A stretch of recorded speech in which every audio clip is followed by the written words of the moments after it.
इसमें इसके मान लो इसका प्रेशर कम करना चाहते हैं तो वॉल्यूम को बढ़ाना पड़ेगा। वॉल्यूम को बढ़ा रहे हैं, यहाँ पे वॉल्यूम को बढ़ाएंगे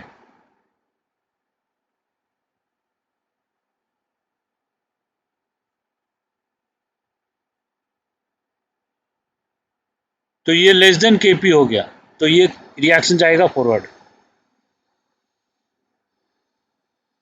तो इसमें क्या होगा देखते हैं। प्रेशर को कम करेंगे तो वॉल्यूम को बढ़ाएंगे, तो इसमें क्यूपी जो होगा, यहाँ पे वॉल्यूम बढ़ा दो, न्यूमरेटर में बढ़ा दो तो QP, yes QP greater than KP, ये होगा बैकवर्ड। तो इसको याद कैसे रखें, यहाँ पे तो वहाँ पे सब एक फर्क, तो इक्विलिब्रियम कहाँ जाएगा कैसे याद रखें, सब में तो अलग अलग है। तो इसको याद रखने के लिए हम लोग दो चीज कर सकते हैं। एक है, यहाँ पे देखो, अगर हम प्रेशर बढ़ा रहे हैं तो इक्विलिब्रियम वहां जा रहा है, बैकवर्ड जा रहा है। बैकवर्ड जा रहा है मतलब टुवर्ड्स रिएक्टेंट जा रहा है। टुवर्ड्स रिएक्टेंट मतलब रिएक्टेंट में 2 मोल है, प्रोडक्ट में 4 मोल है मिला के। तो ये जा रहा है towards lesser number of gases mole जा रहा है। मतलब अगर प्रेशर बढ़ा रहे हैं, reaction goes to that direction where pressure becomes less towards lesser number of gases mole. Okay, यहाँ पे प्रेशर बढ़ा रहे हैं तो क्या हो रहा है, देखो प्रेशर बढ़ा रहा है तो इक्विलिब्रियम फॉरवर्ड जा रहा है, मतलब towards lesser number of gases mole. इसमें गैसेस मोल 1 है, इसमें गैसेस मोल 2 है, ये फॉरवर्ड जा रहा है। तो हम लोग प्रेशर बढ़ा रहे हैं तो इक्विलिब्रियम वहां जाएगा जहां प्रेशर कम हो रहा हो। तो प्रेशर कम हो रहा हो मतलब towards lesser number of gases mole जाएगा, ये towards lesser number of gases mole जाएगा, तो ये फॉरवर्ड जा रहा है। तो अगर प्रेशर हम कम करेंगे तो क्या होगा, इक्विलिब्रियम वहां जाएगा जहां पे प्रेशर बढ़ रहा है, मतलब towards greater number of gases mole, मतलब ये वहां जाएगा जहां पे greater number of gases mole.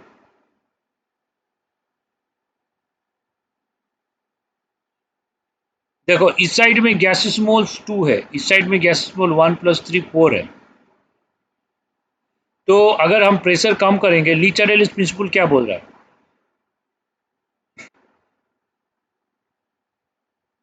Part है। तो अगर हम प्रेशर कम करेंगे, ली चार्लेस प्रिंसिपल बोल रहा है कि प्रेशर कम करने से इक्विलिब्रियम वहीं जाएगा जहां प्रेशर बढ़ रहा है, क्योंकि ऑपोजिट इफेक्ट होगा, every action has equal and opposite reaction. अगर हम प्रेशर कम करेंगे, इक्विलिब्रियम वहां जाएगा जहां प्रेशर बढ़ रहा है। प्रेशर बढ़ रहा है मतलब उसी डायरेक्शन में जाएगा जहां गैसेस मोल ज़्यादा है, टुवर्ड्स फॉरवर्ड। तो ये फॉरवर्ड ही जा रहा है ना, सही है। तो ली चार्लेस प्रिंसिपल फॉलो कर रहा है। तो ये देखते हैं लेट चार्लेस प्रिंसिपल क्या बोल रहा है। तो प्रेशर को कम करेंगे, वॉल्यूम बढ़ रहा है तो इक्विलिब्रियम बैकवर्ड जा रहा है। देखते हैं, हम प्रेशर को कम करेंगे तो इक्विलिब्रियम वहीं जाएगा जहां प्रेशर बढ़ रहा है, मतलब greater number of gases mole. Yes, अगर ये बैकवर्ड जाएगा तो बैकवर्ड में 2 मोल है और रिएक्टेंट प्रोडक्ट में 1 मोल है, रिएक्टेंट में 2 मोल है। ये अगर बैकवर्ड जाएगा towards greater number of gases mole जाएगा, इसका प्रेशर बढ़ेगा। क्लियर। तो यहाँ पे कुछ क्यों नहीं हो रहा है, क्योंकि यहाँ पे दोनों साइड में इक्वल मोल है, 2 मोल है, इसमें भी 2 मोल है। तो प्रेशर बढ़ाएंगे तो इक्विलिब्रियम कहाँ जाएगा, कहीं नहीं जाएगा, क्योंकि दोनों साइड में प्रेशर सेम है। तो इसमें वॉल्यूम चेंज करने से इक्विलिब्रियम का कोई इफेक्ट पड़ेगा नहीं, no effect, no change, equilibrium will be as there as it is only, it will not further change, right. Yes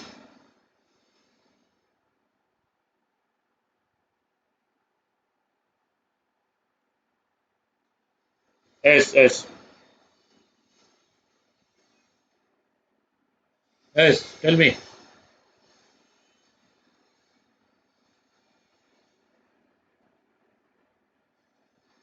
हाँ, प्रेशर इंक्रीज करने से लेस नंबर ऑफ मोल की ओर जाएगा, और प्रेशर डिक्रीज करने से ग्रेटर नंबर ऑफ मोल की ओर जाएगा। ठीक है।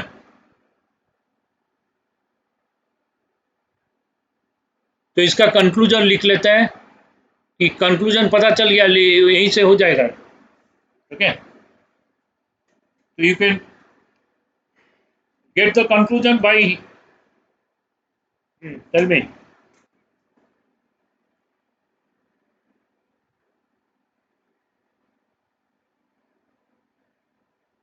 वो तो फर्स्ट फर्स्ट केस में जो हुआ हुई,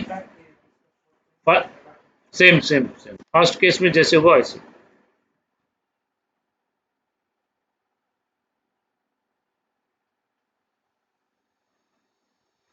ओके, क्लियर है।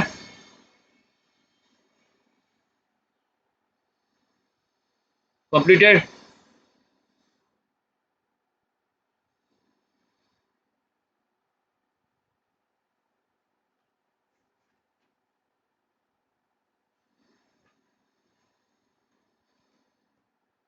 तो next let us write the conclusion.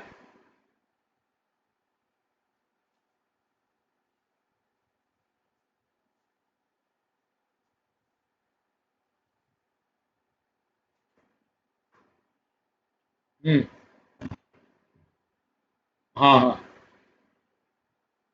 और increasing pressure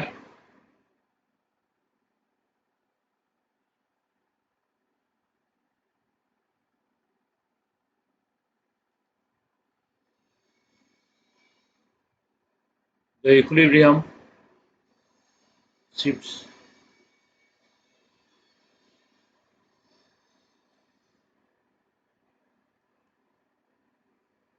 to lesser number of gaseous moles.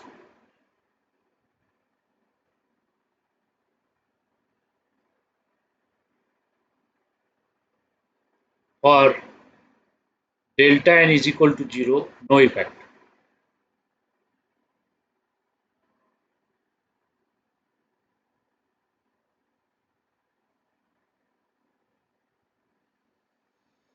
On decreasing pressure,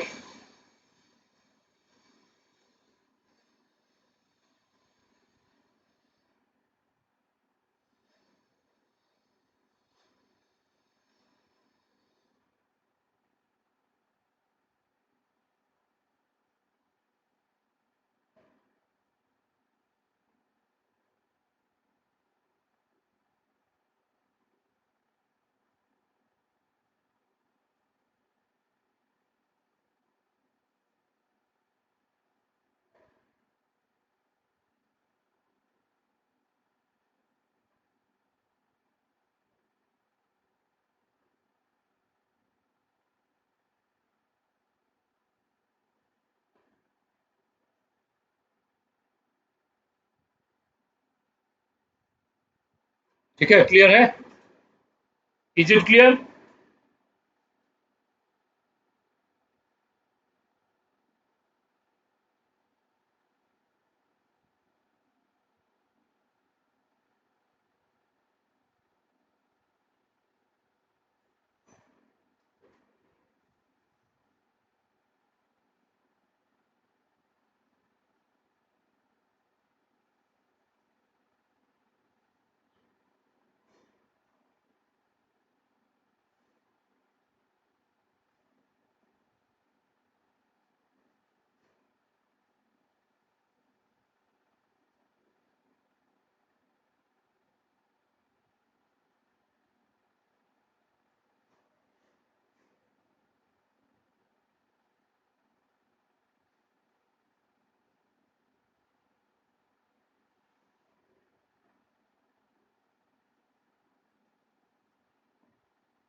ठीक है, ये सब केपी था। Is it okay?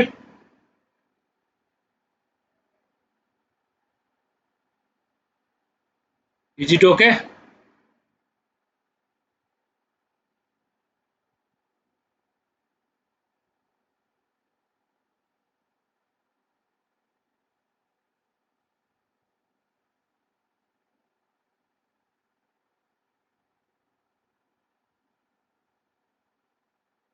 T square, no?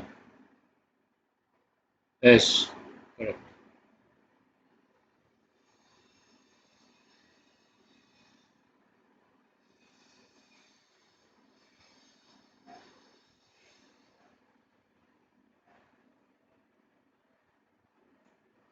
You are adding inert gas at constant pressure. You can add at constant volume also.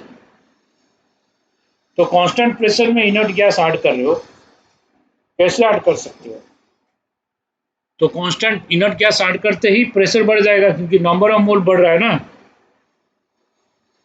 तो volume को increase करेंगे तो pressure constant होगा। तो कांस्टेंट प्रेशर में इनर्ट गैस ऐड करना है तो इक्विवेलेंट अमाउंट ऑफ वॉल्यूम को बढ़ाना पड़ेगा, टू इंक्रीज वॉल्यूम। इसमें भी you have to increase volume, इसमें भी you have to increase volume. लेकिन इसमें वॉल्यूम टर्म नहीं है, इसमें वॉल्यूम इंक्रीज करने से भी क्यूपी का कोई चेंज नहीं होगा, इसमें नो इफेक्ट। ओके, इसमें कोई चेंज नहीं होगा इनर्ट गैस कांस्टेंट प्रेशर में ऐड करने से। इसमें वॉल्यूम बढ़ गया, वॉल्यूम बढ़ गया मतलब क्यूपी क्या होगा, डिनोमिनेटर बढ़ गया। डिनोमिनेटर बढ़ने से वैल्यू क्या होगा, कम हो जाएगा ना, बोलो। तो क्यूपी लेस देन केपी हो रहा, वॉल्यूम को बढ़ाएंगे तो क्यूपी लेस देन केपी होगा, तो ये बढ़ गया डिनोमिनेटर, तो वैल्यू कम हो जाएगा। तो कहाँ जाएगा रिएक्शन,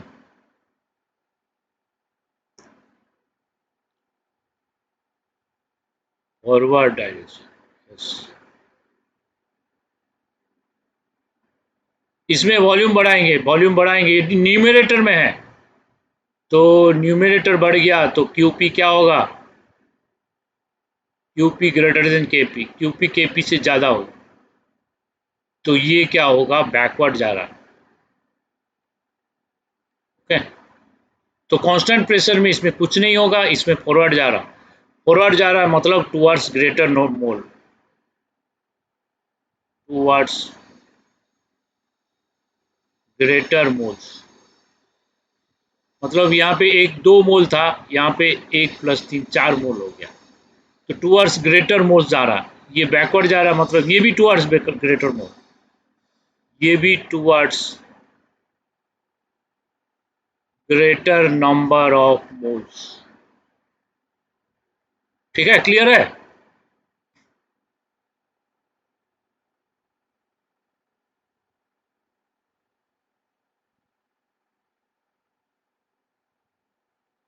तो कांस्टेंट वॉल्यूम में इनर्ट गैस अगर ऐड करेंगे, वॉल्यूम को चेंज नहीं करेंगे, हम वॉल्यूम को चेंज नहीं करेंगे, इनर्ट गैस ऐड करेंगे तो क्या होगा, अगर वॉल्यूम को चेंज नहीं करके इनर्ट गैस ऐड करेंगे तो इसमें तो वॉल्यूम टर्म ही नहीं है, तो इसमें QP is equal to KP, no effect.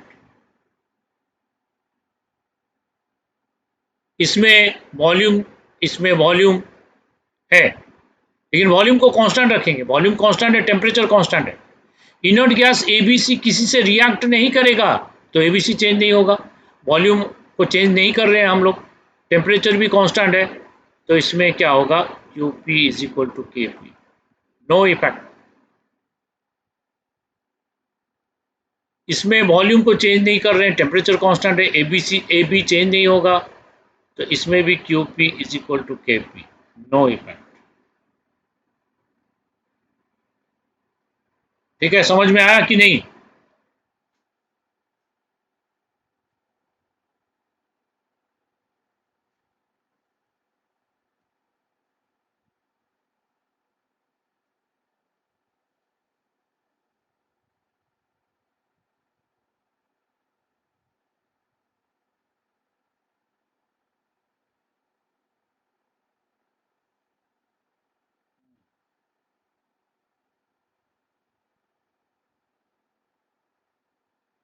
ABC constant होगा, और उसका वॉल्यूम वो को भी कांस्टेंट रखेंगे तो कोई इक्विलिब्रियम चेंज नहीं होगा। इनर्ट गैस का ऐड करने से प्रेशर बढ़ जाएगा, उसका प्रेशर बढ़ेगा तो उसका मोल भी बढ़ेगा, तो कॉम्पेंसेट हो जाएगा, तो इसका इक्विलिब्रियम कोई डिस्टर्ब नहीं होगा। ओके,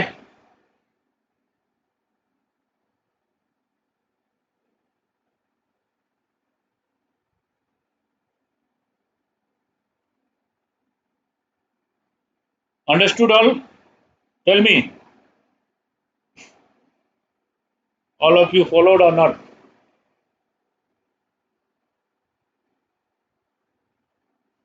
क्योंकि प्रेशर कांस्टेंट रख हम लोग रखना चाहते हैं, इनर्ट गैस ऐड करेंगे तो प्रेशर तो चेंज होगा ही।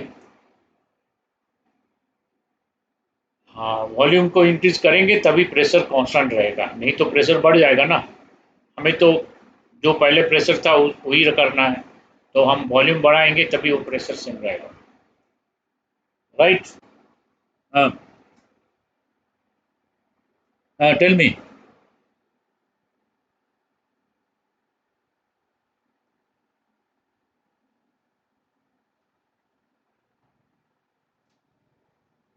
डिग्री ऑफ फ्रीडम फिजिक्स में है, केमिस्ट्री में नहीं है।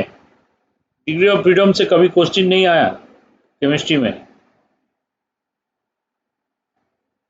वो फिज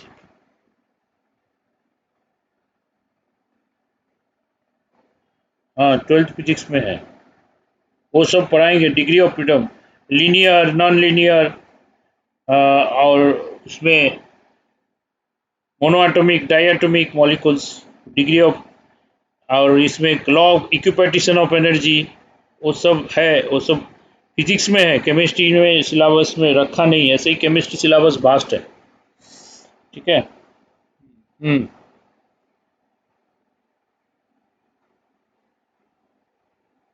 हाँ, कंप्लीट किया जाएगा तभी फेज 2 होगा।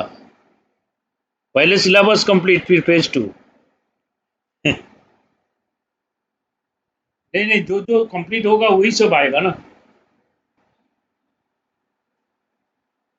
सिलेबस क्या है? सिलेबस हम लोग जो पढ़ाएंगे वही सिलेबस है। मेन है जेई से पहले सिलेबस कंप्लीट होना है, और 11th क्लास से पहले 11th क्लास सिलेबस कंप्लीट होना है। ठीक है। और सिलेबस देखो, एक दिन में एक टॉपिक कंप्लीट हो जाएगा लेकिन कुछ क्लियर नहीं होगा कॉन्सेप्ट। तो सिलेबस कंप्लीट करने में देखो, अगर चाहोगे तो स्कूल में क्या करते हैं, एक दिन में एक या दो क्लास में एक टॉपिक कंप्लीट हो जाता है, लेकिन उससे जेई का न्यूमेरिकल्स नहीं बनेगा। ठीक है। स्कूल में तो मार्क्स मिल जाएगा, स्कूल में ली टॉलरेंस प्रिंसिपल क्या है, थोड़ा थोड़ा लिख दो, फुल मार्क्स मिल जाएगा। लेकिन जो न्यूमेरिकल्स आता है वो सॉल्व नहीं होगा, उसके लिए पूरा डेप्थ थ्योरी और कुछ प्रैक्टिस क्वेश्चंस वो सब करना पड़ेगा, उसके लिए टाइम इन्वेस्ट करना है, नहीं तो नहीं होगा। ठीक है। सही है। सिलेबस, हाँ, सिलेबस कंप्लीट करना है तो मैं पढ़ा के कंप्लीट कर दूंगा, कुछ प्रॉब्लम नहीं है। मेन चीज़ है कि परफेक्टली होना चाहिए। तो study should be qualitative, okay, not quantitative. Because अभी देखो हमारा नेक्स्ट, हाँ, दोनों होना है, मोस्ट प्रायोरिटी इज क्वालिटेटिव।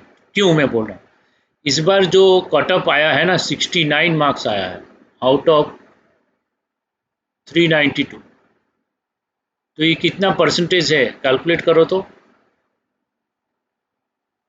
396 कर दो, ठीक है। 69 आउट ऑफ 396 कितना परसेंटेज आ रहा है? 17 मार्क्स अगर लाओगे 100 में से, तो स्कूल का एग्जाम में फेल हो जाओगे, सही है कि नहीं?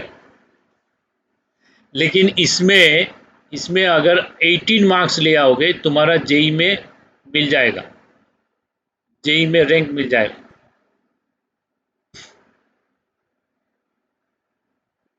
हाँ, वो तो मैंने मैंने बताया था। टोटल इतना सीट है देखो।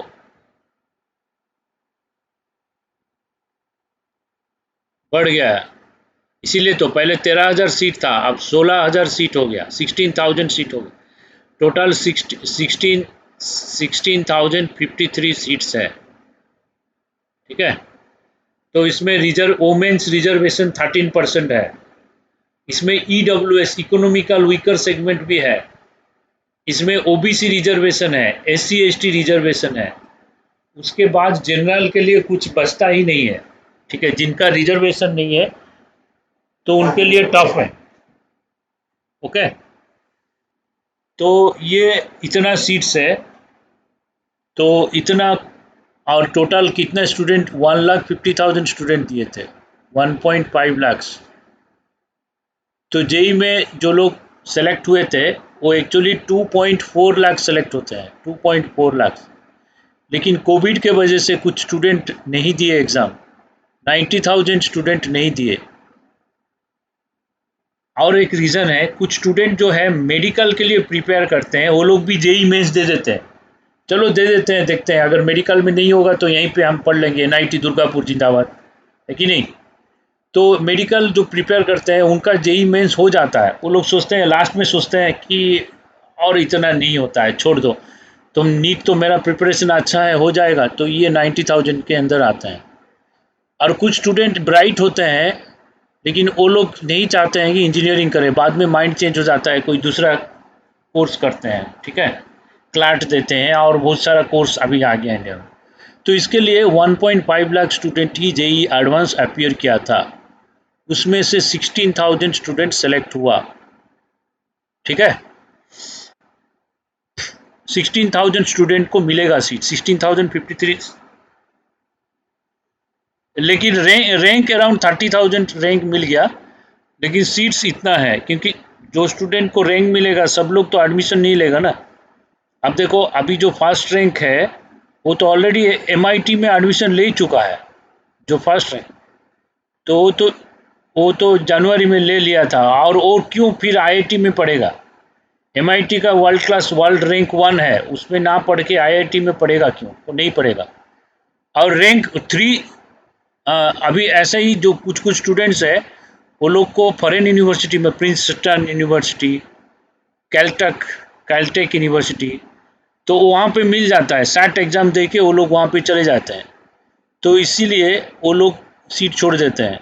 और कुछ स्टूडेंट, ये जो 30,000 रैंक दिया, उसमें से मेडिकल का स्टूडेंट होगा, इसमें 10,000 स्टूडेंट मेडिकल का होगा, क्योंकि जो मेडिकल का स्टूडेंट नीट क्लियर करता है, एम्स या कोलकाता मेडिकल कॉलेज, कोई अच्छा मेडिकल कॉलेज में नीट में अच्छा रैंक लाता है, वो लोग मैथ्स भी लेता है, CBSE बोर्ड है ना, मैथ्स भी लेता है, तो वो लोग क्या करता है, जेई मेंस में वो लोग को रैंक ले आता है, लेकिन वो लोग एडमिशन नहीं लेता।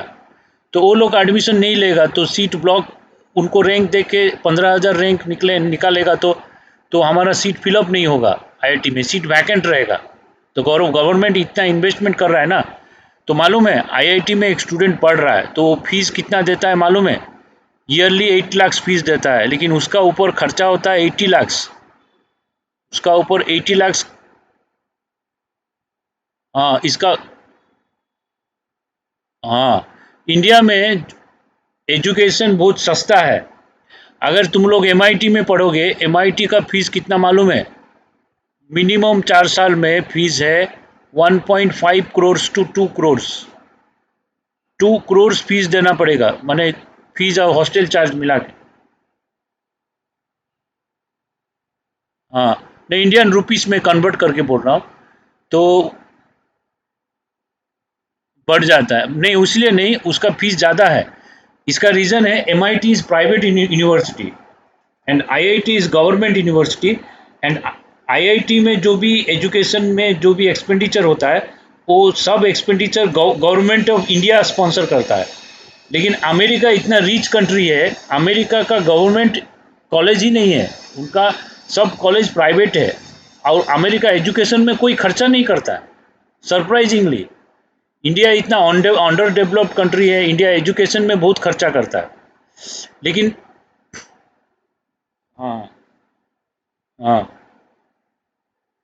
लेकिन उल्टा है, इंडिया में रिसर्च में ज़्यादा एक्सपेंडिचर नहीं होता है, अमेरिका में रिसर्च डेवलपमेंट में ज़्यादा एक्सपेंडिचर होता है, उनका रिसर्च बजट ज़्यादा है, इंडिया का रिसर्च बजट बहुत ही कम है, नेग्लिजिबली स्मॉल है। ठीक है, तो ये रीज़न है, तो इसके कारण हमारा जो कंपटीशन है बहुत ज़्यादा है हमारा जो स्टूडेंट अपियर कर रहा है, तो it is easy to get SAT. SAT में अच्छा ब्रांच, अच्छा कॉलेज जल्दी मिल जाएगा। IIT it is difficult to get IIT, समझ में आ रहा है कि नहीं? और सैट का क्वेश्चन का जो क्वालिटी होगा वो हमारा जेई मेंस टाइप का होता है, समझ में आ रहा है कि नहीं? Yes, tell me.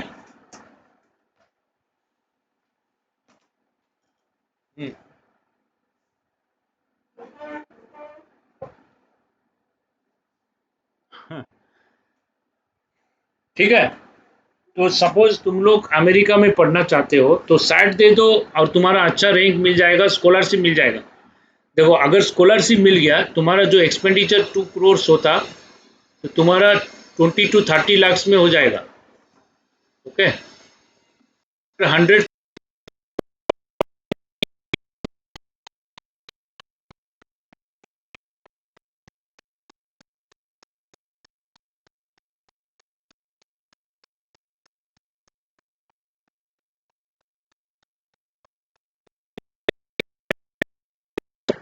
हाँ, टेल मी।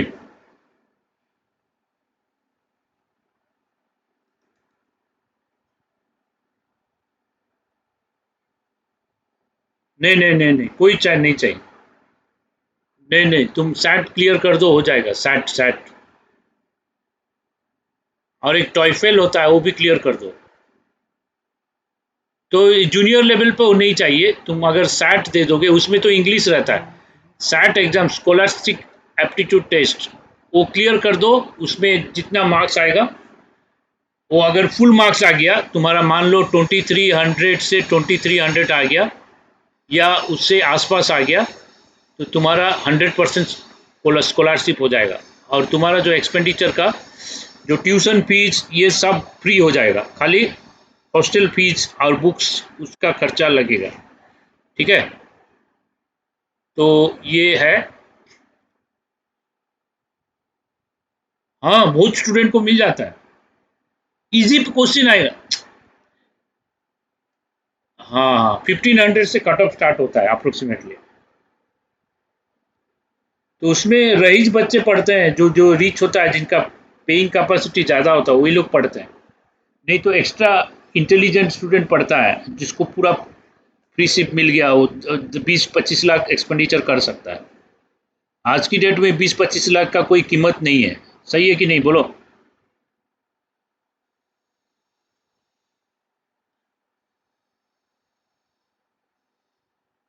हाँ, तो इंडिया में भी उतना खर्चा हो जाता है। इंडिया में तो भी एक्सपेंडिचर इतना है।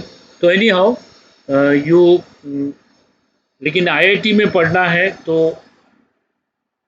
जी क्लियर करना है, और दैट इज़ रिक्वायर्ड। तो उसके लिए प्रिपरेशन ज़रूरी है, और ये जो प्रिपरेशन है, इससे तुम्हारा एमआईटी हो जाएगा, राइट? तो अभी हम लोग चलते हैं, कहाँ पे थे हम? कंक्लूजन ना, राइट? Note down, conclusion.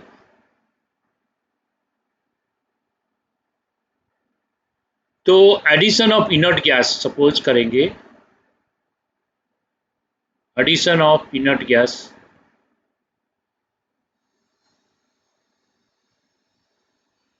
तो दो केस में ऐड कर सकते हैं। एक है कांस्टेंट वॉल्यूम। तो इसमें क्या होगा? नो इफेक्ट, कुछ नहीं होगा। Equilibrium doesn't disturb. Second, constant pressure.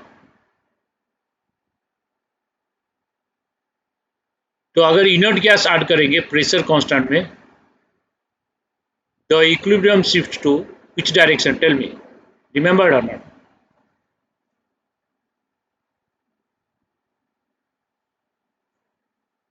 Greater number of gaseous moles, correct or not? उस साइड को शिफ्ट करेगा, it will go to that side. Okay, this is addition of inert gas. Okay, clear?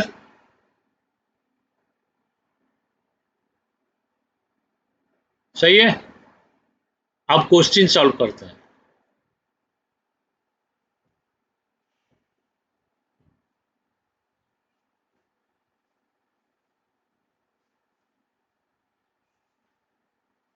Still में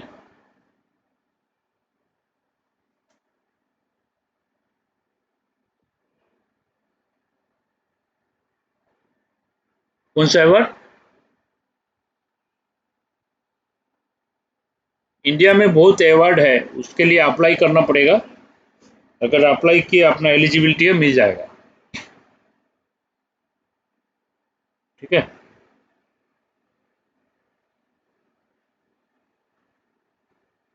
हाँ, सब लोग prize देंगे उसको। जो फर्स्ट आया, वो जो इंस्टीट्यूट का था, मैं सुना कि आकाश इंस्टीट्यूट का था वो। ठीक है। तो सब लोग उसको प्राइज देंगे।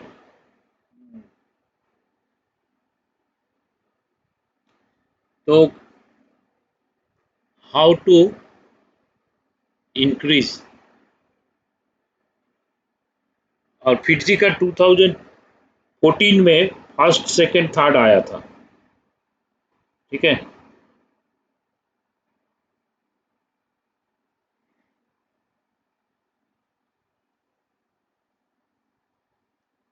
हाँ, अच्छा आया, लेकिन फास्ट नहीं आया। फास्ट फास्ट नहीं आया, लेकिन हर साल फास्ट आना मुश्किल है ना। और भी एक इंस्टीट्यूट है, हर साल नहीं आता है।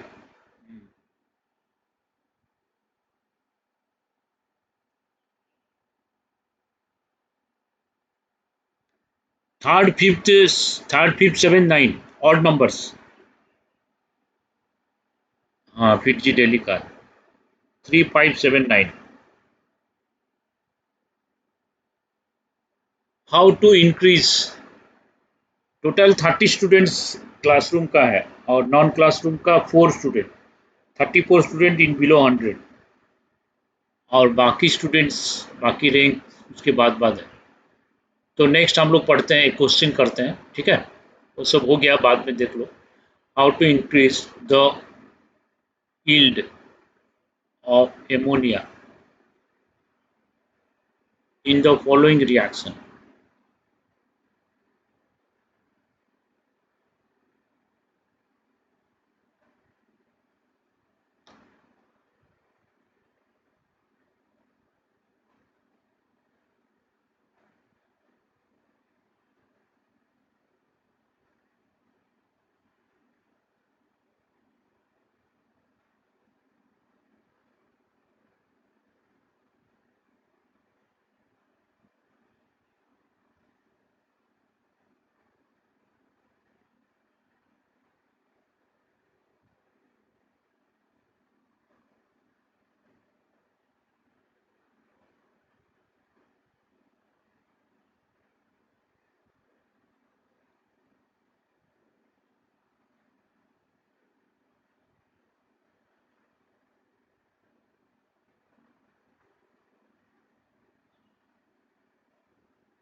आंसर बताओ।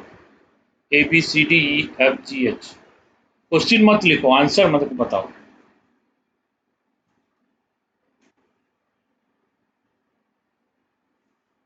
फर्स्ट ए होगा कि नहीं होगा?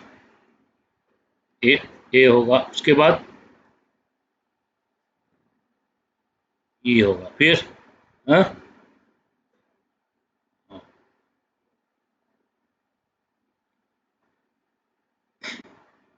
डिक्रीजिंग एमोनिया, प्रोडक्ट को डिक्रीज करने से फॉरवर्ड शिफ्ट करेगा।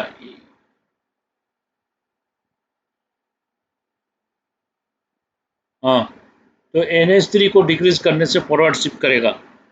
प्रेशर को इंक्रीज करने से इक्विलिब्रियम वहां जाएगा जहां प्रेशर डिक्रीज हो रहा हो, मतलब लेसर नंबर ऑफ गैसेस मोल, तो फॉरवर्ड जाएगा। टेम्परेचर बढ़ाने से, ये एक्सोथर्मिक रिएक्शन है, ये फॉरवर्ड नहीं जाएगा, बैकवर्ड आएगा। तो लो टेम्परेचर करने से, लो टेम्परेचर मतलब माइनस नहीं है, ये मॉडरेट मॉडरेटली लो, बहुत कम करेंगे तो रेट ऑफ रिएक्शन भी स्लो हो जाएगा, क्योंकि rate of reaction is directly proportional to temperature. तो इसीलिए टेम्परेचर मॉडरेट रखना है, लो रखना है। लो मतलब 1100-1200 डिग्री सेल्सियस नहीं है, ये 400-500 डिग्री सेल्सियस रखने से सही है। मॉडरेट रखना है, मॉडरेटली लो।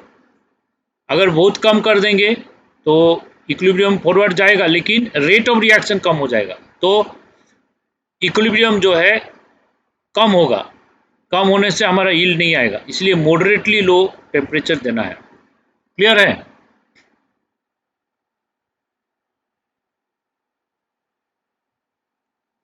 टेम्परेचर देखो मॉडरेट रखना है, इसका अराउंड 600 कुछ केल्विन लेते हैं हम लोग, जो हाबर्स प्रोसेस में एमोनिया बनाते हैं ना, 623 केल्विन ऐसे कुछ लेते हैं, मतलब 400 सम डिग्री सेल्सियस रखते हैं।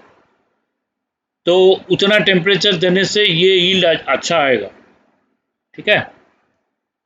अगर एडिशन ऑफ कैटलिस्ट, उसमें क्या यील्ड बढ़ेगा? बोलो। Addition of catalyst equilibrium change नहीं होगा। Addition of inert gas constant pressure में चेंज नहीं होगा, बैकवर्ड हो जाएगा ग्रेटर नंबर ऑफ मोल में। ठीक है? तो ये है क्वेश्चन। तो और एक क्वेश्चन, ग्राफाइट, डायमंड, कार्बन का ग्राफाइट से डायमंड हो रहा है, तो ये चेंजेस हो रहा है। ये चेंजेस जो हो रहा है सॉलिड है। ओके, हाँ, तो ये फिजिकल इक्विलिब्रियम है। हाउ टू इंक्रीज, हाँ, इसका डेल्टा एच पॉजिटिव है। How to increase the yield of carbon graphite diamond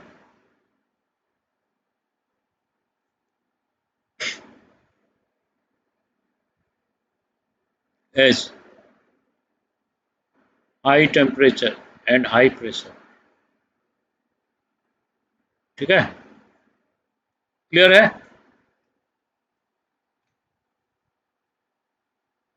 high pressure,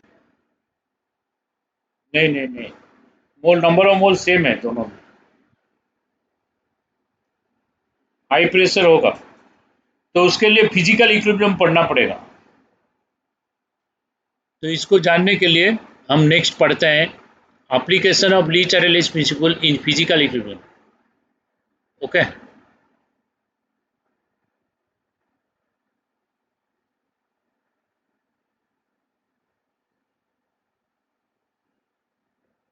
hmm.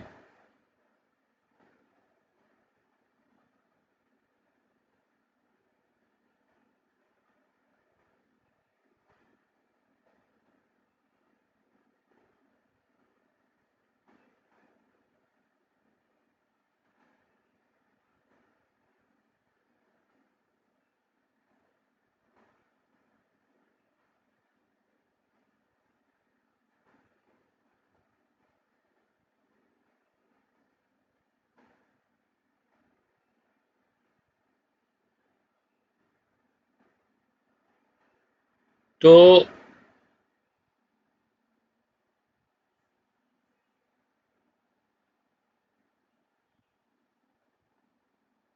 Physical equilibrium हम लोग लेते हैं, Le Chatelier's principle application physical equilibrium में कैसे होगा।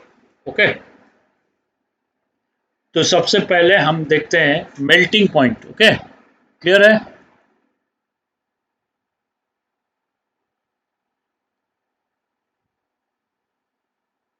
मेल्टिंग पॉइंट,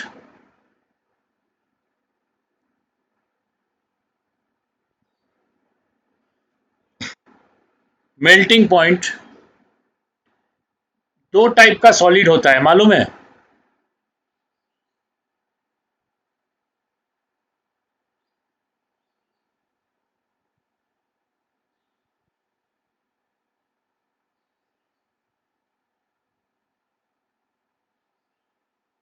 कुछ सॉलिड्स मेल्ट होने के बाद कंट्रैक्ट्स कर लेता है, वॉल्यूम कम हो जाता है।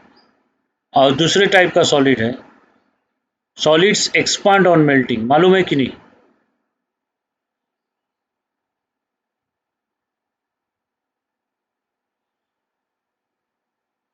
एग्जाम्पल है क्या?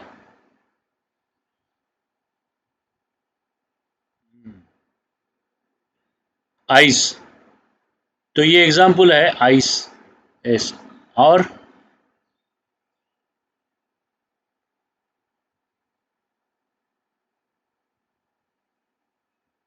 Quartz,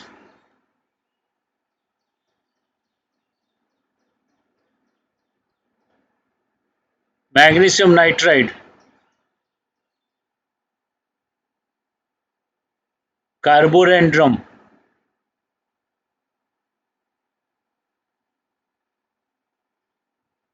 anomalous expand, diamond. तो ये जब मेल्ट होंगे ना, इनका वॉल्यूम कम हो जाएगा। तो सपोज हम ले रहे हैं आइस,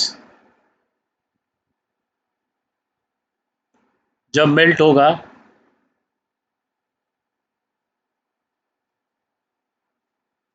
हाँ होता है लिथियम नाइट्रेट।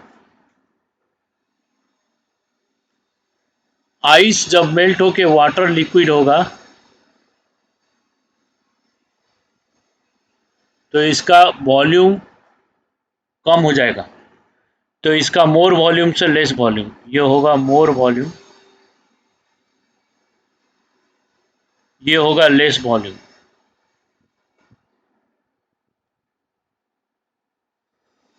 लेकिन सॉलिड्स एक्सपांड्स ऑन मेल्टिंग होगा, silver, iron, gold, most of ये सब छोड़ के बाकी सब, ऑलमोस्ट ऑल एस, ठीक है, जितने भी सॉलिड है तो ये एक्सपांड करता है मेल्टिंग करने से।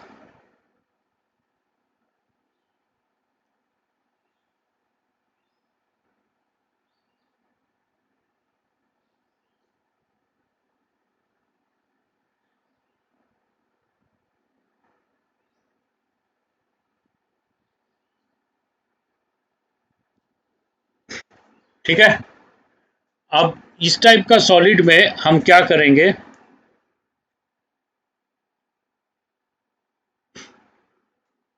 एक्सटर्नल प्रेशर को बढ़ाएंगे तो क्या होगा? नंबर वन, ऑन इंक्रीजिंग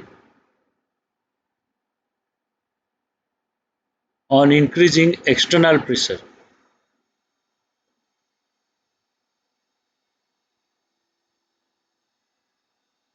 अगर हम एक्सटर्नल प्रेशर बढ़ाएंगे तो क्या होगा बोलो? इक्विलिब्रियम कहाँ जाएगा? फॉरवर्ड जाएगा कि बैकवर्ड जाएगा? Tell me. नहीं, हाँ हाँ इसमें हाँ इसमें फॉरवर्ड जाएगा। देखो, हम एक्सटर्नल प्रेशर बढ़ाएंगे तो इक्विलिब्रियम वहां शिफ्ट करेगा जहां एक्सटर्नल प्रेशर कम हो रहा हो, सही है कि नहीं? एक्सटर्नल प्रेशर तभी कम होगा जब इंटरनल प्रेशर बढ़ेगा, बोलो। तो इंटरनल प्रेशर बढ़ेगा तभी एक्सटर्नल प्रेशर कम होगा ना। यस। इंटरनल प्रेशर क्या है? इंटरनल प्रेशर है इस सिस्टम, जो आइस वाटर का बीच में जो चेंज होगा वही है इंटरनल सिस्टम। एक्सटर्नल प्रेशर जो है इसको छोड़ के जो सराउंडिंग है, जो एनवायरमेंट प्रेशर है उसको बोलते हैं एक्सटर्नल प्रेशर। हम क्या करेंगे, हम इंटरनल प्रेशर को चेंज नहीं कर सकते, वो सिस्टम का पार्ट है। हम लोग एनवायरमेंट का प्रेशर जो कि बाहर का प्रेशर उसको चेंज कर सकते हैं, एटमॉस्फेरिक प्रेशर। अगर एटमॉस्फेरिक प्रेशर को बढ़ा दिए तो इक्विलिब्रियम वहां जाएगा जहां एटमॉस्फेरिक प्रेशर कम हो रहा हो। सिस्टम ऐसे जाएगा जैसे एटमॉस्फेरिक प्रेशर कम हो रहा हो। एटमॉस्फेरिक प्रेशर कैसे कम करेगा? By increasing internal pressure. तो इंक्रीज ऑफ इंटरनल प्रेशर, तो इसमें इंटरनल प्रेशर बढ़ेगा। इंटरनल प्रेशर बढ़ेगा मतलब ये उसी डायरेक्शन में जाएगा जहां पे लेसर वॉल्यूम होगा, इट गोज टुवर्ड्स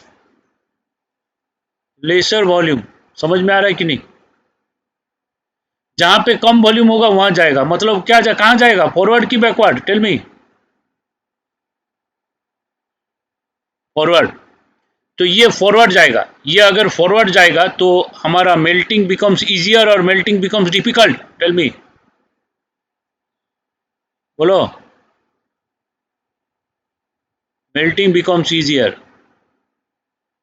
तो मेल्टिंग इजियर होगा तो मेल्टिंग पॉइंट कम हो जाएगा, तो मेल्टिंग पॉइंट डिक्रीजेस। समझ में आया कि नहीं? फर्स्ट टाइप ऑफ सॉलिड में अगर एक्सटर्नल प्रेशर बढ़ाओगे तो मेल्टिंग पॉइंट कम हो जाएगा, मेल्टिंग पॉइंट कम हो जाएगा। अगर एक्सटर्नल प्रेशर बढ़ाओगे तो मेल्टिंग पॉइंट कम होगा। क्यों होगा? ली चैडलेस प्रिंसिपल अप्लाई करो।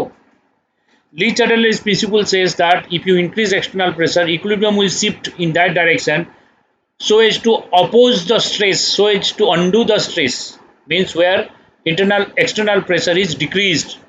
External pressure will be decreased if internal pressure is increased. Internal pressure will be increased if equilibrium goes to towards lesser volume, है कि नहीं? इंटरनल प्रेशर कैसे बढ़ेगा? इस सिस्टम का प्रेशर कैसे बढ़ेगा बोलो? जब ये हाँ वॉल्यूम इज डिक्रीज तो ये फॉरवर्ड जाएगा। जब ये फॉरवर्ड जाएगा इंटरनल प्रेशर बढ़ेगा, इंटरनल प्रेशर बढ़ेगा तो फॉरवर्ड जाएगा, फॉरवर्ड जाएगा तो मेल्टिंग बिकम्स ईजियर, तो मेल्टिंग पॉइंट डिक्रीजेस, उसका मेल्टिंग टेम्परेचर कम हो जाएगा, कम टेम्परेचर में ये मेल्ट कर जाएगा।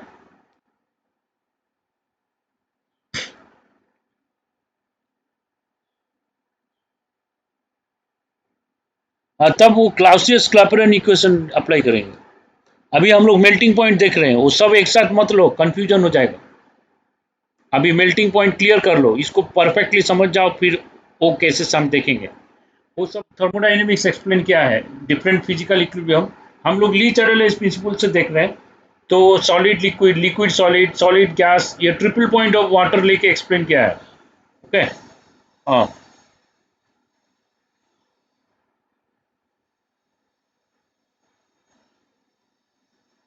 बॉइलिंग पॉइंट बढ़ता है, बॉइल प्रेशर बढ़ाने से बॉइलिंग पॉइंट बढ़ता है।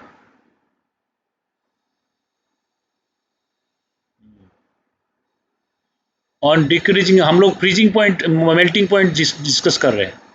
On decreasing external external pressure, तो on contrary on the reverse similarly हम एक्सप्लेन कर सकते हैं, प्रूव कर सकते हैं on decreasing external pressure melting point क्या होगा बोलो? इंक्रीजेस। ठीक है। अगर हाँ हाँ हाँ सॉलिड कॉन्ट्रैक्ट्स में है ये जो cases, ice quartz, magnesium nitride, Carborundum, diamond, ये सब केसेस में होता है। इसमें अगर हम एक्सटर्नल प्रेशर कम कर देंगे मेल्टिंग पॉइंट बढ़ जाएगा। तो हम लोग ओवरऑल बोल सकते हैं melting point inversely proportional to, इसका ओवरऑल बोल सकते हैं।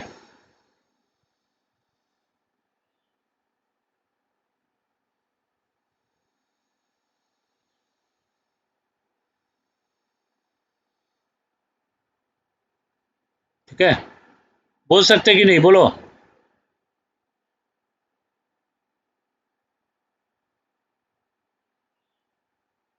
ये बोल सकते हैं।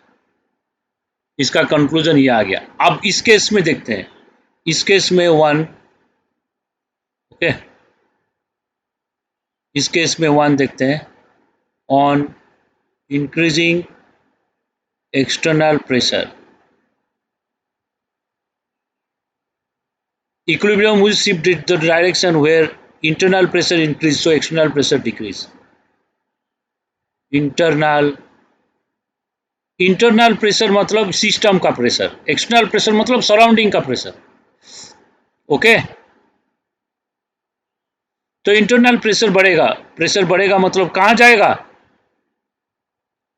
Towards lesser volume, lesser volume. तो लेसर वॉल्यूम मतलब कहाँ जाएगा? बैकवर्ड।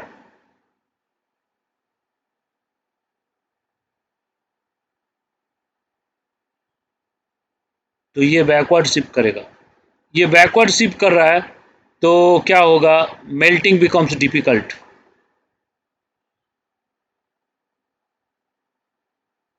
मेल्टिंग बिकम्स डिफिकल्ट होगा। तो मेल्टिंग बिकम्स डिफिकल्ट होगा तो मेल्टिंग पॉइंट क्या होगा इसका, इसका मेल्टिंग पॉइंट इंक्रीजेस। तो इसमें हम बोल सकते हैं इस केस में मेल्टिंग पॉइंट जो है, मेल्टिंग पॉइंट जो है directly proportional to external pressure, क्या बोल सकते हैं, बोलो, टेल मी।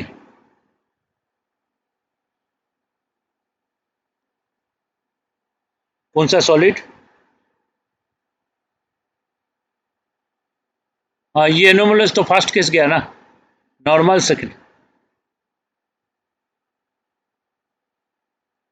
नेम कहीं बुक में लिखा है क्या नेम? नहीं नहीं, मेरे को नहीं लग रहा है कोई नेम है।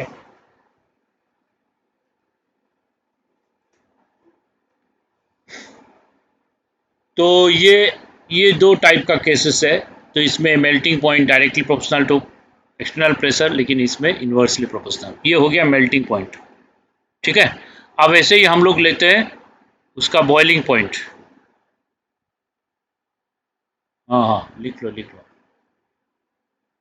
हाँ बोलो।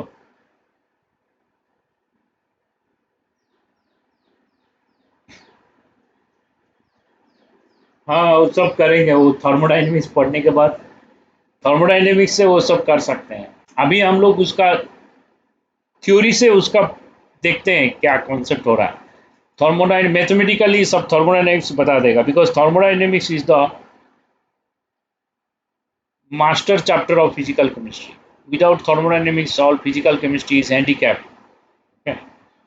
थर्मोडाइनमिक्स अगर थर्मोडाइनमिक्स सभी चैप्टर का फॉर्मूला को डेरिवेशन करता है और डिफरेंट फिजिकल केमिस्ट्री का चैप्टर का लिंक बनाता है। ठीक है, तो अभी तो वो सब पढ़े नहीं ना, तो इसीलिए उसके टर्म में एक्सप्लेन करने से कुछ समझ में नहीं आएगा। तो नेक्स्ट लेटस। हाँ, वो तो फिर जी में वो थर्मोडायनेमिक्स रखा नहीं है, पहले केमिकल इक्विलिब्रियम, फिर आयनिक इक्विलिब्रियम, फिर केमिकल काइनेटिक्स, फिर थर्मोडायनेमिक्स। हाँ हाँ, रखना तो चाहिए, रखा नहीं है तो क्या करेंगे।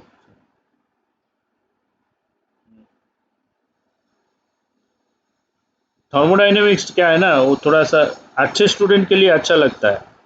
जो एवरेज स्टूडेंट है उसमें ना थर्मोडायनेमिक्स में 100 फार्मूला है, 100 फार्मूलाज आते हैं।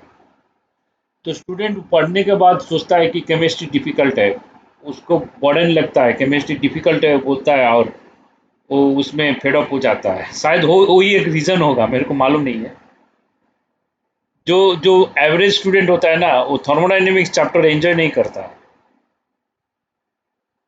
और वो एक्चुअली थर्मोडायनेमिक्स इतना इंटरेस्टिंग नहीं है, उसमें बहुत फार्मूला है, डेरिवेशन फार्मूला बहुत कुछ है। ठीक है, तो इसीलिए, लेकिन थर्मोडायनेमिक्स इम्पोर्टेंट टॉपिक है, वो इंजीनियरिंग में भी पढ़ाया जाता है, फिजिक्स में भी उसको पढ़ते हैं। ठीक है, तो हम लोग पढ़ेंगे।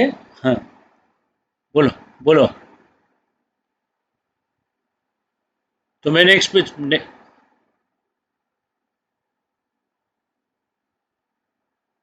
नहीं, बन जाएगा, सही बोल रहे हो तुम, अच्छे स्टूडेंट हो इसलिए बोल रहे हो, लेकिन जो लास्ट बैच में स्टूडेंट है ना, तो इतना फॉर्मूला देख के डर जाता है, ये सारा इतना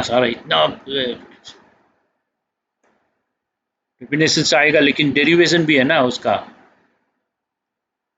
हाँ, दोनों एक साथ पढ़ाना पड़ेगा ना, दोनों दोनों में है बहुत कुछ। हाँ, फर्स्ट लॉ सेकेंड लॉ में भी है डेरिवेशन।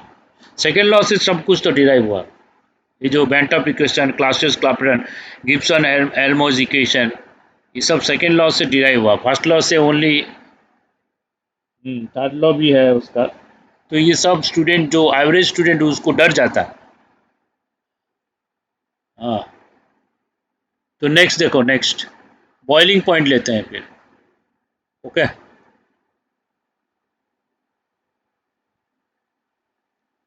तो बॉइलिंग पॉइंट में ऐसे नहीं होता है एक टाइप का लिक्विड होता है।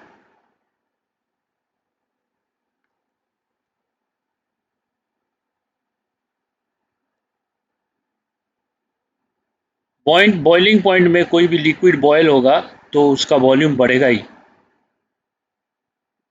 तो ये लेसर वॉल्यूम टू गैस जब होगा मोर वॉल्यूम।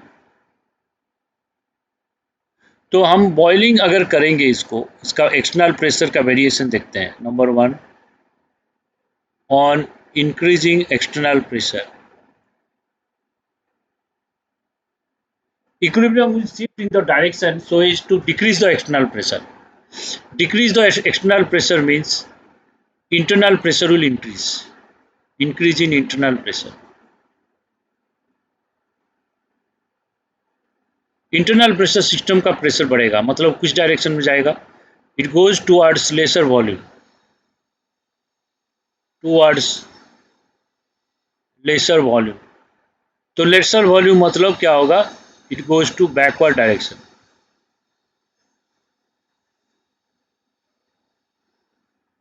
इंक्रीज होगा, ये बैकवर्ड जाएगा तो boiling becomes difficult. Boiling becomes difficult, तो बॉइलिंग पॉइंट इंक्रीजेस। तो हम लोग बोल सकते हैं बॉइलिंग पॉइंट जो है वो directly proportional to external pressure, ये बोल सकते हैं।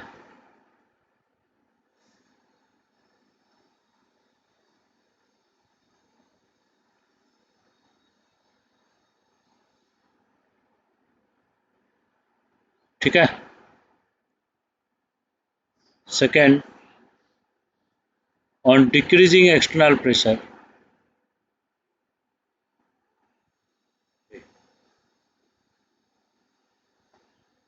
on decreasing external pressure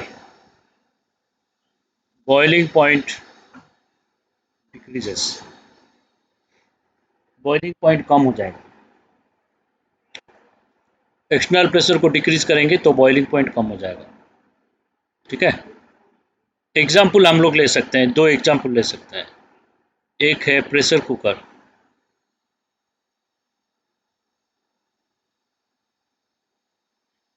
pressure cooker में क्या होता है, हाई प्रेशर में हम कुकिंग करते हैं।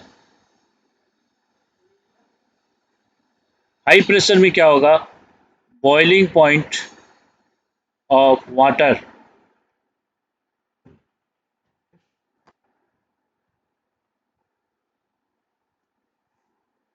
boiling point of water increases.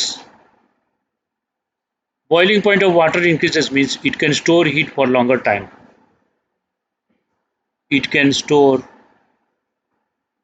heat for longer time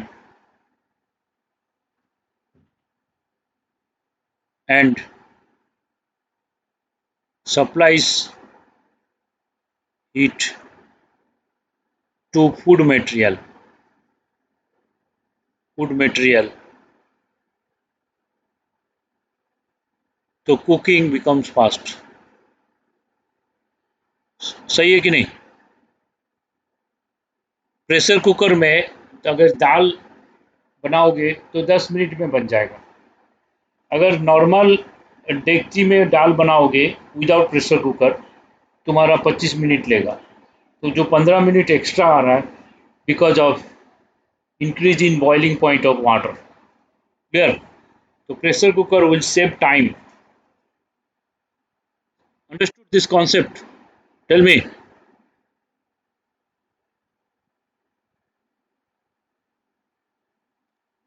second, at high altitude पहाड़ी इलाकों में क्या होता है, लोगों का दिमाग कम होता है।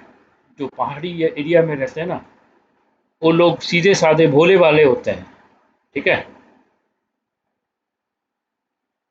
तो देखो, एट हाई अल्टीट्यूड उसमें क्या होता है, the boiling point of water decreases, pressure is low, external pressure is low. सही है कि नहीं? External pressure is low. तो boiling point of water is less. So water boils at low temperature means cooking becomes difficult. Cooking becomes difficult.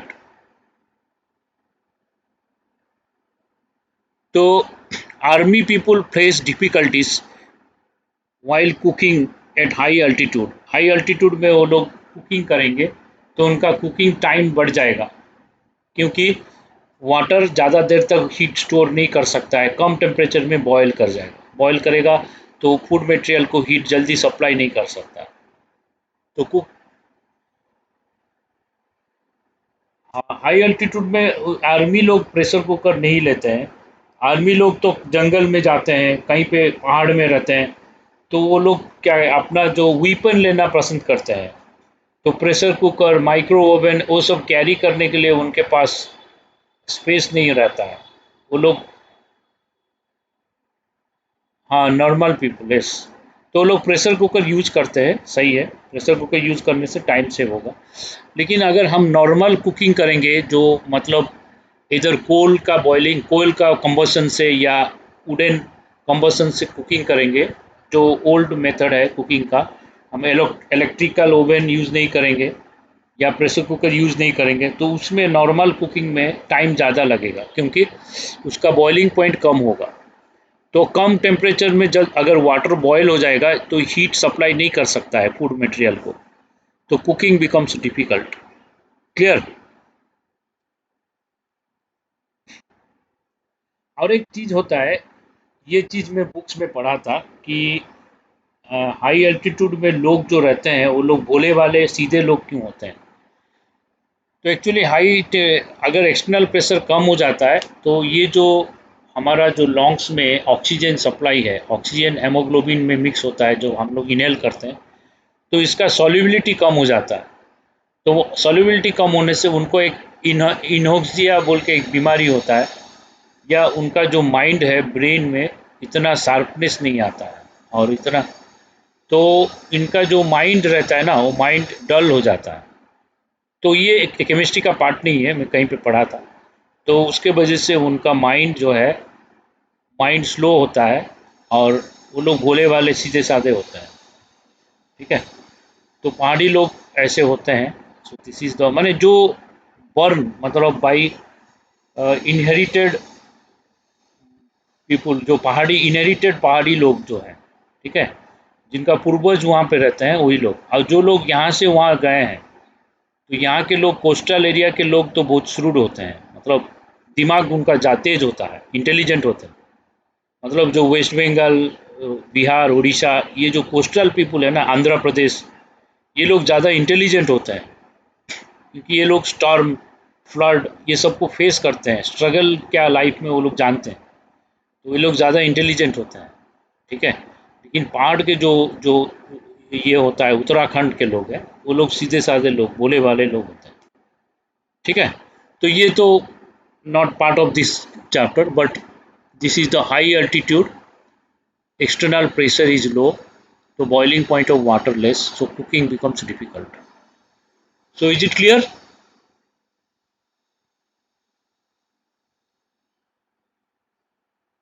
तो last में बताऊंगा, it will take 5 minutes.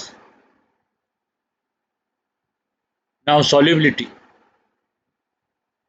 तो physical equilibrium में नेक्स्ट आएगा solubility, solubility of salt. और एक छोटा सा चीज बचेगा, वो है साइमल्टेनियस इक्विलिब्रियम, वो लास्ट नेक्स्ट क्लास में देखेंगे। तो सॉल्युबिलिटी ऑफ सॉल्ट दो टाइप का है। ठीक है, एक सॉल्ट जो है एक्सोथर्मिक सॉल्ट, दूसरा सॉल्ट है endothermic salt.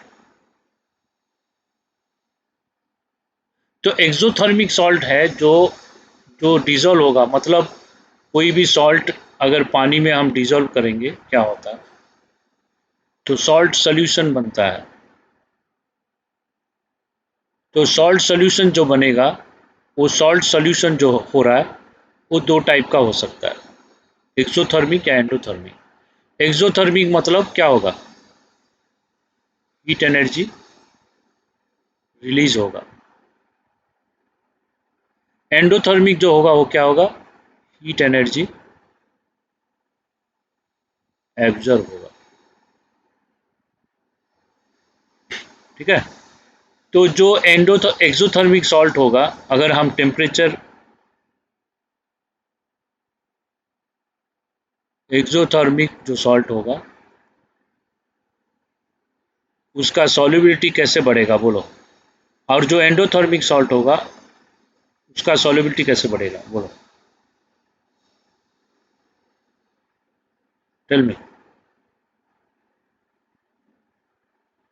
Yes.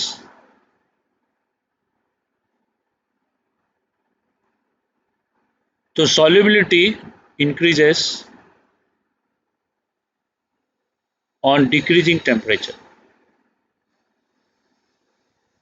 on decreasing temperature। तो इसमें टेम्परेचर कम करेंगे तो solubility बढ़ेगा। इस टाइप का सॉल्ट, इस टाइप का सॉल्ट में क्या होगा? solubility increases on increasing temperature। ठीक है, क्लियर है?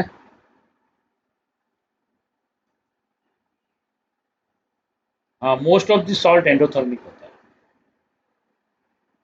जनरल एंडोथर्मिक ही होता है। तो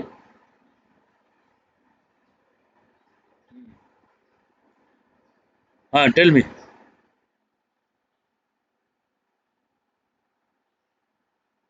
नहीं नहीं, सोडियम सॉल्ट नहीं है। सोडियम को पानी में डालने से रिएक्शन होता है, हाइड्रोजन गैस निकलता है, सोडियम हाइड्रोक्साइड आता है। हाँ, बहुत रिएक्शन होता है, आग लग जाता है, पानी में आग लग गया नहीं।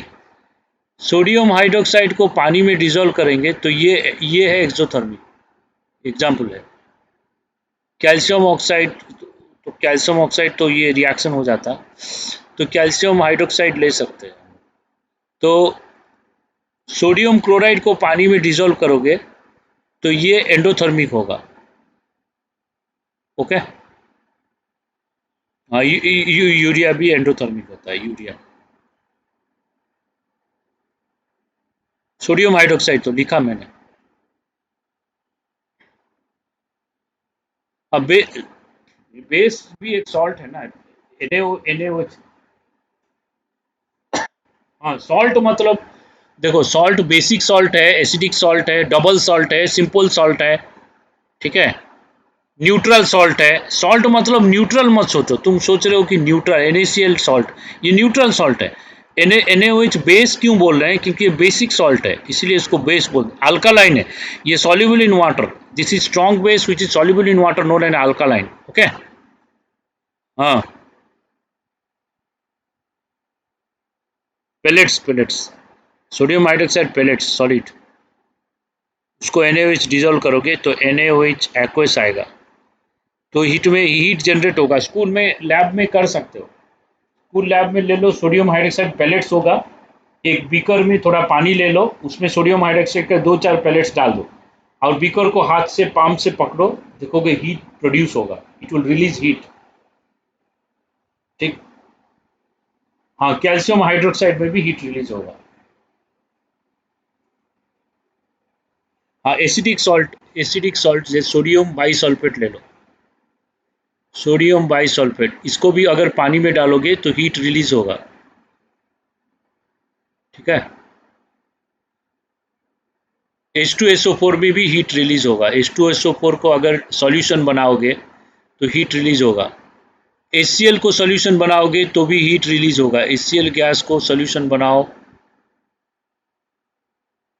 हाँ, कॉन्सेंट्रेटेड एसिड HCl में पानी डाल दो, गर्म हो जाएगा, वो हीट रिलीज करने लगेगा। नाइट्रिक एसिड में पानी डाल दोगे तो भी हीट रिलीज होगा। एस नाइट्रिक एसिड, ये थोड़ा बहुत इक्विलिब्रियम का पार्ट है, क्योंकि एंडोथर्मिक एक्सोथर्मिक से ये कॉन्सेप्ट से समझ में आता है कि सॉल्युबिलिटी बढ़ेगा कि कम होगा।